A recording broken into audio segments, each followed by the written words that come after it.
Hello കൂട്ടുകാരെ, എല്ലാവർക്കും സുഖമാണല്ലോ. എല്ലാവർക്കും സുഖമെന്ന് വിശ്വസിക്കുന്നു. ഇന്ന് ഞാൻ വന്നിരിക്കുന്നത് നമുക്കൊരു കോവയ്ക്ക ഫ്രൈ ഉണ്ടാക്കാം.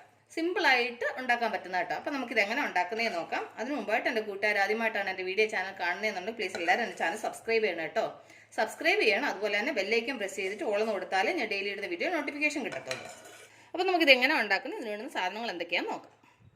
അതിന് വേണ്ടിയിട്ട് ഞാൻ കുറച്ച് കോവയ്ക്ക ഇതുപോലെ ചെറുതായിട്ട് നീളത്തിലിങ്ങനെ അരിഞ്ഞത് കേട്ടോ. ഇനി നമുക്ക് ഇതിലേക്ക് ഒരു 1/4 ടീസ്പൂൺ മഞ്ഞൾപ്പൊടി, അത് കഴിഞ്ഞ് കുറച്ച് ഉപ്പ്, എന്നിട്ടിത് കൈകൊണ്ട് ഇത് നന്നായിട്ട് ഞെവിടണം. ഇതെന്തിനാണ് ഇതിങ്ങനെ ഞെവിടുന്നതെന്ന് വെച്ച് കഴിഞ്ഞാൽ ഇതിൻ്റെ കൊഴുപ്പ് മുഴുവനും പോകാൻ വേണ്ടിയിട്ടാണ് ഇതിങ്ങനെ ഞെവിടുന്നത്. അപ്പോൾ ഞാനിത് നന്നായിട്ടൊന്ന് ഞെവിടട്ടെ. കണ്ടില്ലേ? അപ്പോൾ നന്നായിട്ട് ഞെവിടി. ഇനി ഇതൊരു 10 മിനിറ്റ് ഇതിങ്ങനെ ഇരിക്കണം. അത് കഴിഞ്ഞ് പാൻ അടപ്പ വെച്ച് ഇതിലേക്ക് നമുക്ക് കുറച്ച് എണ്ണ ഒഴിച്ചു കൊടുക്കാം. ഞാൻ വെളിച്ചെണ്ണയാണ് ഉപയോഗിക്കുന്നത്. എന്നിട്ട് അതിലേക്ക് ഒരു ചെറിയ സവാള ചെറുതായിട്ട് അരിഞ്ഞത്, ഒരു 3-4 പച്ചമുളക്, സ്വല്പം കറിവേപ്പില, ഇത് ഇത്രയും കൂടി ഇതിലേക്ക് ഇട്ട് കൊടുക്കും. ഇനി ഇത് ജസ്റ്റ് ഒന്ന് ഫ്രൈ ആവട്ടെ. അപ്പോൾ കണ്ടില്ലേ? അപ്പോൾ സവാളയും പച്ചമുളകൊക്കെ കുറച്ചൊന്ന് ഫ്രൈ ആയിട്ടുണ്ട്. ഇനി നമുക്ക് ഇതിലേക്ക് നമ്മൾ അന്നേരം ഇത് വെച്ചേക്കുന്ന കോവയ്ക്ക ഉണ്ടല്ലോ, അത് ജസ്റ്റ് ഇതുപോലെ ഇങ്ങനെ ഒന്ന് പിഴിഞ്ഞിട്ട് വേണം അതിലേക്ക് പറക്കിയിടാൻ. കാരണം വെച്ച് കഴിഞ്ഞാൽ അപ്പം അതിനകത്ത് ഈ കൊഴുപ്പൊന്നും അതിലേക്ക് വീഴത്തില്ല. അതിന് വേണ്ടിയിട്ട് കണ്ടില്ല? അപ്പോൾ അതെല്ലാം പിഴിഞ്ഞിട്ടു. കണ്ടില്ലേ? അതിൻ്റെ കൊഴുപ്പ് കണ്ടോ? അതുകൊണ്ടാണ് അങ്ങനെ പിഴിഞ്ഞെടുക്കാൻ പറഞ്ഞത്. ഇനി ഇത് എണ്ണയിൽ കിടന്നത് നന്നായിട്ട് ഫ്രൈ ആവണം.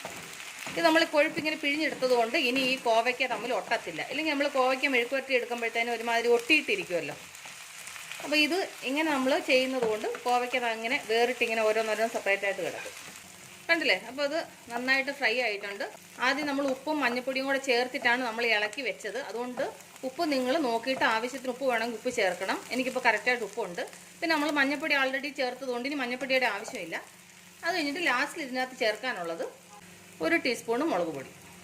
നമ്മൾ ആൾറെഡി പച്ചമുളക് ഇട്ടിട്ടുണ്ട്. അതുകൊണ്ട് എരിവിനനുസരിച്ച് നിങ്ങൾക്ക് മുളക് പൊടി ചേർക്കാം കേട്ടോ. എന്നിട്ട് അത് നന്നായിട്ടൊന്ന് മിക്സ് ചെയ്യുക. മുളക് പൊടി ചേർത്ത് കഴിഞ്ഞിട്ട് ഒരുപാട് ഇത് ചെയ്യേണ്ട കാര്യമില്ല. ഒരുപാട് നേരം നമ്മൾ മൂപ്പിച്ച് കഴിഞ്ഞാൽ മുളക് പൊടി അങ്ങ് കറുത്തു പോകും. അതുകൊണ്ട് നമ്മൾ മുളക് പൊടി ചേർക്കുന്ന എപ്പോഴാണെന്ന് വെച്ച് കഴിഞ്ഞാൽ ഫുള്ള് നന്നായിട്ട് കോവയ്ക്ക ഫ്രൈ ആയി കഴിഞ്ഞ് ലാസ്റ്റിൽ മുളക് പൊടി ചേർക്കാവൂ കേട്ടോ. അപ്പോൾ നമ്മുടെ കോവയ്ക്ക ഫ്രൈ റെഡി ആയിട്ടുണ്ട്. അപ്പോൾ നമുക്ക് സ്റ്റൗ ഓഫ് ചെയ്യാം. അപ്പോൾ എൻ്റെ കൂട്ടുകാർ, ഞാൻ നിങ്ങളുമായിട്ട് ഷെയർ ചെയ്ത റെസിപ്പി നിങ്ങൾക്ക് എല്ലാവർക്കും ഇഷ്ടപ്പെട്ടാണെന്ന് വിശ്വസിക്കുന്നു. നിങ്ങളെല്ലാവരും ട്രൈ ചെയ്യണം കേട്ടോ. നിങ്ങളെല്ലാവരും ട്രൈ ചെയ്യണം. ട്രൈ ചെയ്ത് നിങ്ങൾക്ക് ഇഷ്ടപ്പെട്ടാൽ നിങ്ങളുടെ ഫ്രണ്ട്സിന് ഷെയർ ചെയ്യുക, ലൈക്ക് ചെയ്യുക, വാല്യുബിൾ കമൻറ്റ്സ് ഇടുക. അപ്പോൾ നാളെ നമ്മൾ രുചികരമായ പുതിയ വീഡിയോയും പുതിയ റെസിപ്പിയുമായിട്ട് നാളെ നമ്മൾ വീണ്ടും കാണും വരെ. ബൈ.